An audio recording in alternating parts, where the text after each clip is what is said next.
Galicia, calidade. Un pueblo inmigrante que va y viene, pero que al igual que sus visitantes siempre termina volviendo. Galicia rezuma fragas, bosques animados, meigas, salitre y cierta morriña.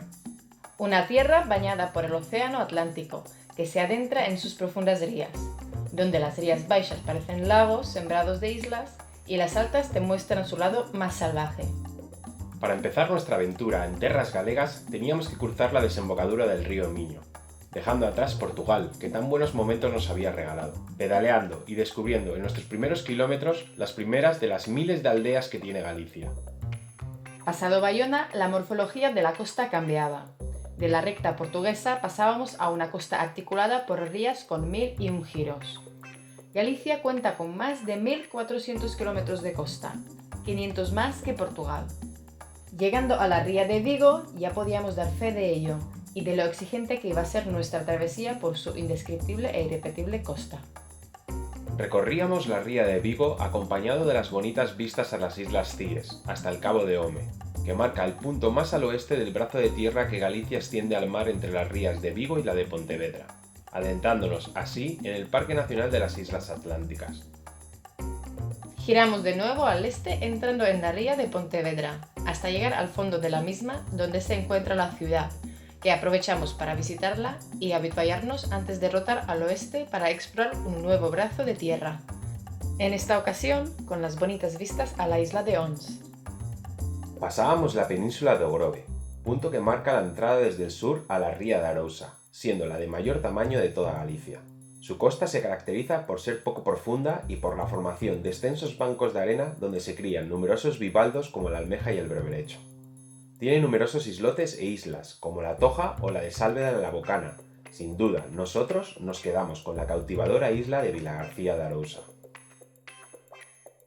La parte norte es mucho más escarpada y exigente, debido a la proximidad a la costa de la Sierra de Barbanza, dando paso al Parque Natural de las Dunas de Corrubedo con la presentación de sus diferentes ecosistemas y que bordea el brazo de tierra con sus 4 kilómetros de costa. Dejábamos así la ría de Arousa y poníamos rumbo a la ría de Noia y Muros. Hoy estamos en Castros de Baroña. Hoy nos quedamos a descansar.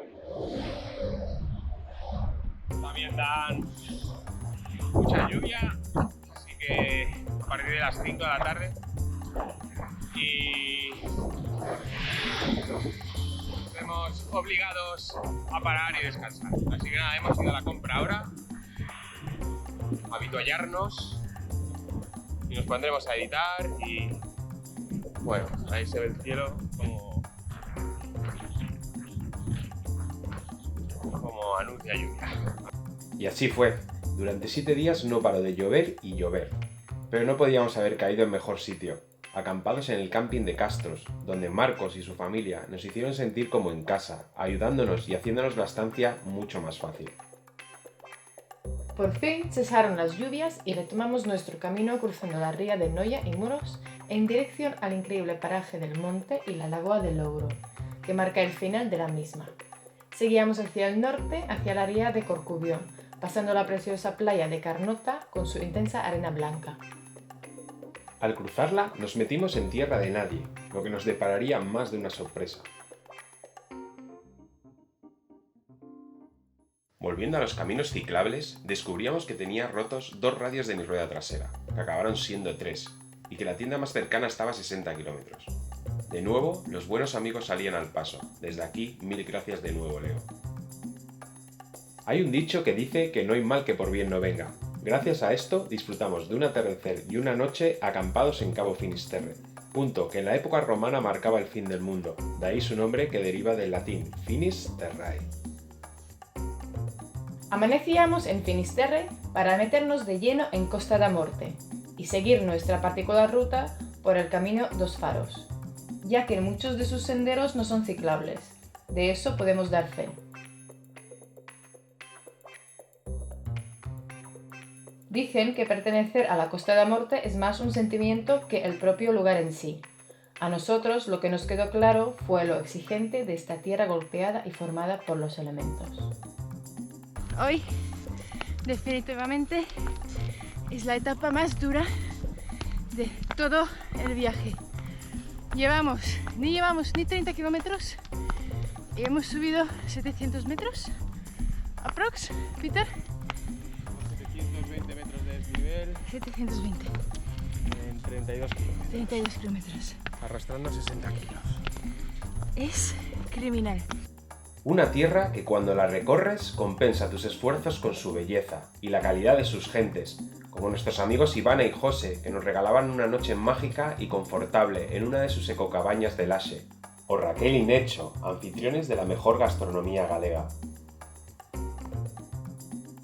Después de recorrer Costa da Morte con sus faros y las rías de Camariñas y la de Comé y Laxe, avanzamos por la costa de Arteixo, donde el sector industrial tiene gran peso. Pero por suerte todavía impera el medio natural y desde la cual se puede avistar diferentes cetáceos. Llegábamos así a la ciudad de A Coruña, donde tuvimos que hacer una parada técnica para cambiar el cable partido de los cambios traseros de la bicicleta de Misha. Continuábamos sin más demora, cruzando Surría y hacia la ría de Betanzos, que dejábamos atrás por Pontedoume, y en un último esfuerzo la ría de Ferrol, para por fin llegar a la costa de Ferrolterra y Valdoviño. Esta costa es preciosa, salvaje y de indiscutible valor ambiental. Es una zona especial de protección de aves y donde se localiza el espacio marino del mismo nombre. Por otro lado, tiene muchas de las playas míticas para el surf, como Loñiños, Valdoviño o Pantín. Hablando de surf, y durante nuestra travesía por Galicia, tuvimos que ir adaptándonos a las condiciones del mar, sin tener suerte debido a la escasez de olas, y en contraposición queremos destacar el baño que nos dimos en Castros de Baroña, quizás una de las mejores sesiones de todo el viaje.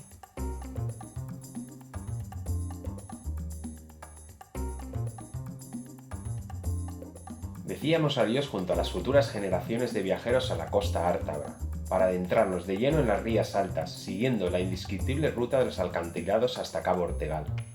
Cada pedalada en Galicia te ofrece un paisaje de cuento, pero el entorno que envuelve a este cabo tiene sin duda la magia de trasladarte a tierras de otros mundos.